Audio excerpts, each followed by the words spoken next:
วันนี้ครับผมเหมือนคนตอกเลยวันนี้เลยโอ้โหชุ่มจำ เดี๋ยวฝ่าแดดพ้นนานสิจอดเลยวันนี้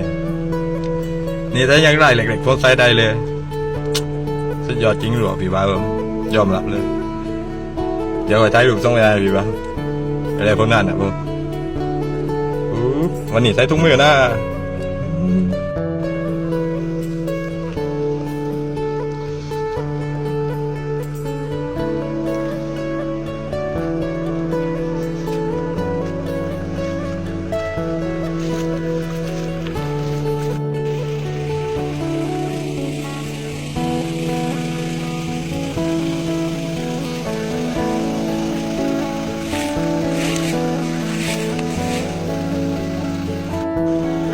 ก็น่านั่นเอง